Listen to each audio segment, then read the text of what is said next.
Hi everybody, and welcome back to our first video in Chapter 7. And here we're going to be taking a look at variable costing and segment reporting, which are of course tools for management. Let's take a look at our first learning objective here.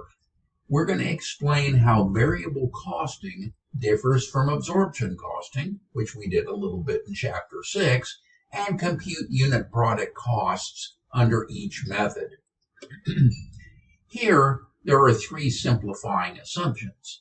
This chapter uses actual costing rather than the normal costing approach that was used in the job order costing chapters. Number two, this chapter always uses the actual number of units produced as the allocation base for assigning actual fixed manufacturing overhead costs to products, which I also stressed in Chapter 6.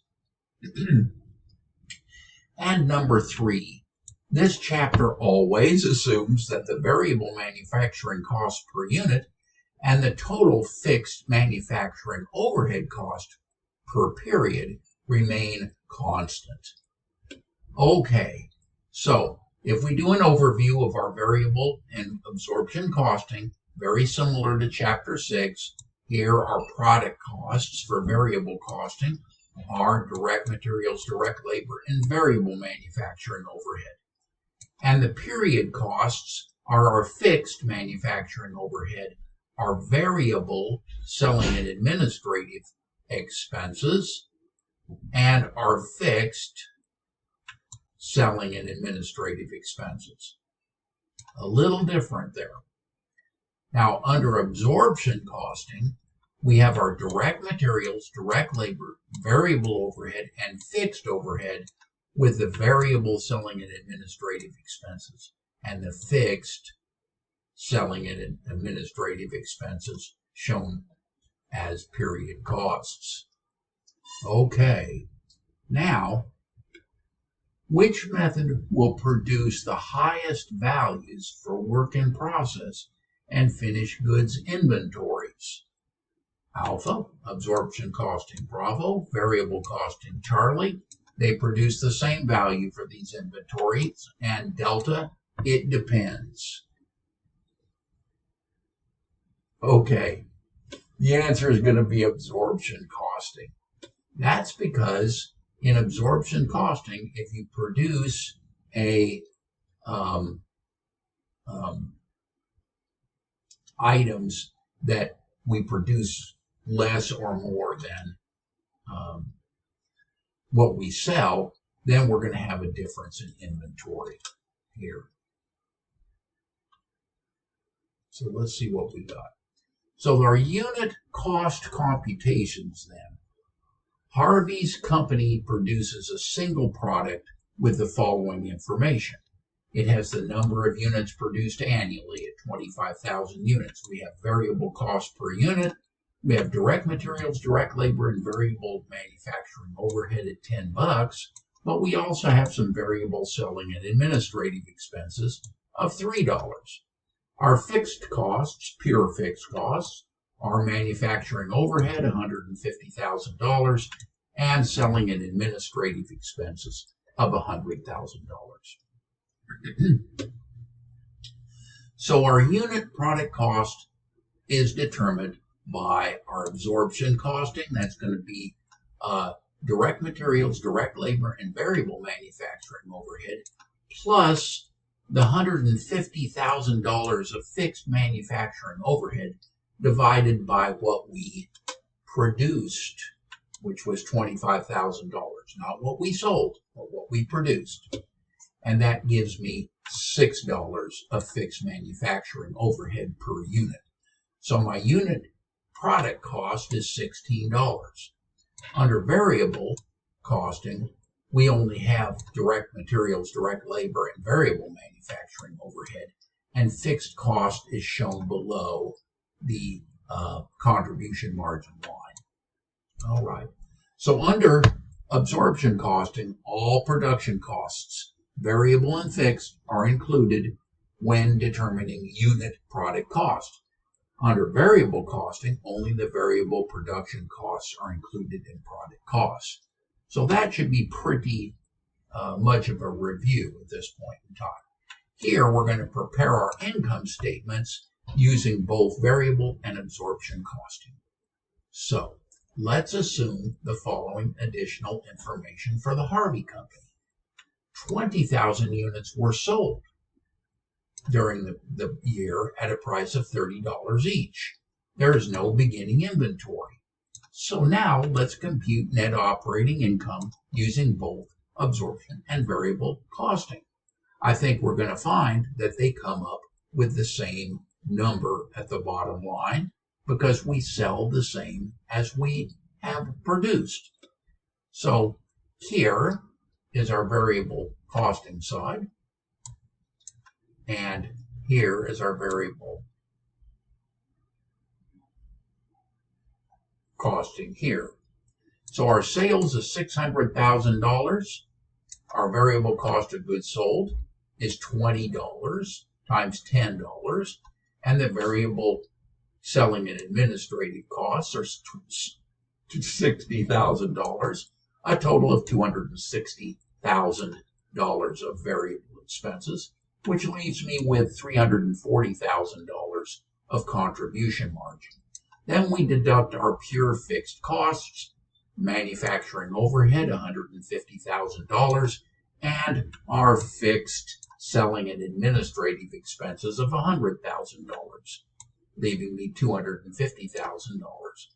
And that results in a net operating income of $90,000. Okay, that's the variable costing contribution format income statement. Now, if I do the absorption costing, here we have 20,000 units. I'm going to go back for a second.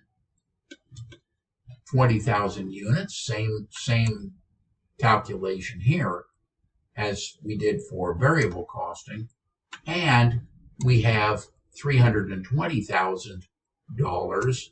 This time it's $16 per unit. That gives me a gross profit of $280,000. Then we back out our variable selling and administrative expenses of $60,000, and our fixed, which is $100,000, which leaves us with $160,000 of total selling and administrative expenses, both variable and fixed. That gives me $120,000. I misspoke a little bit too, because our sales,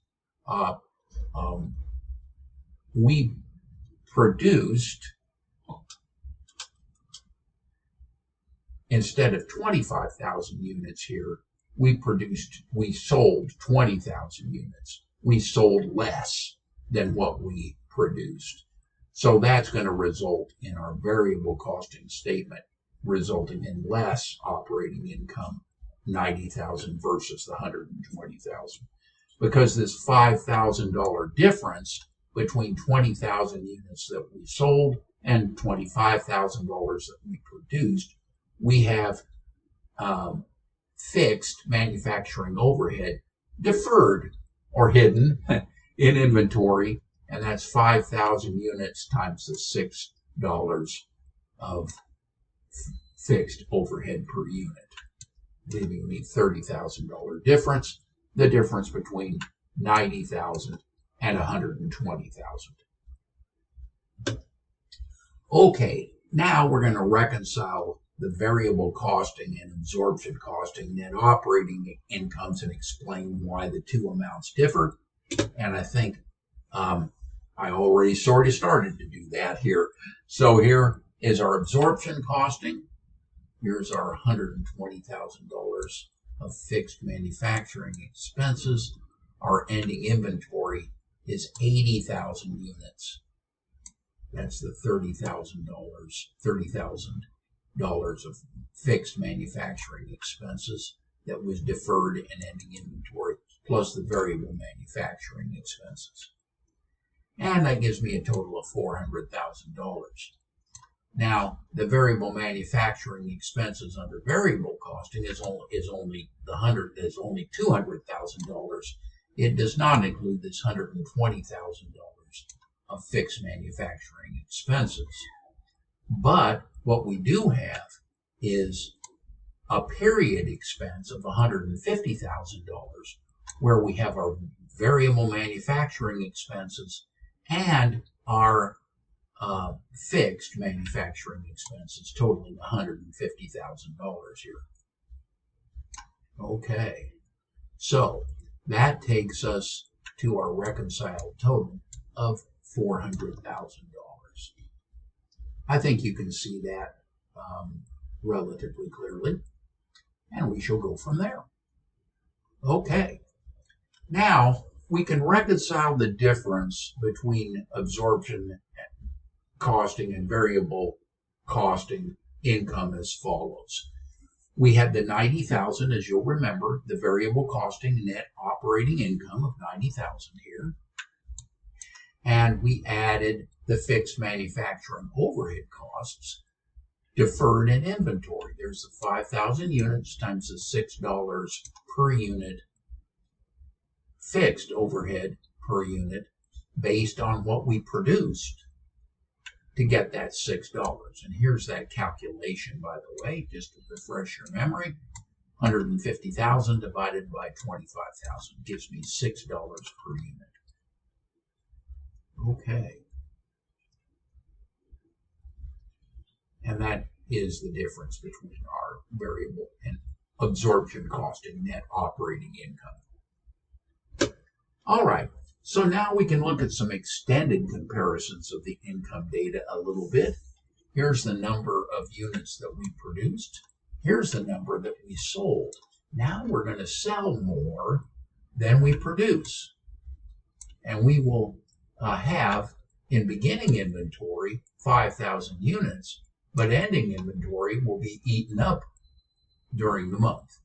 So our unit selling price again is $30. Our variable direct materials, direct labor, and variable manufacturing overhead are $10 per unit, and our variable selling and administrative expenses are $3 per unit. And as we did before, the fixed manufacturing overhead is $150,000, and the selling and administrative expenses are $100,000. So now, same as before, we have our absorption costing at $16 per unit and our variable costing at $10 a unit.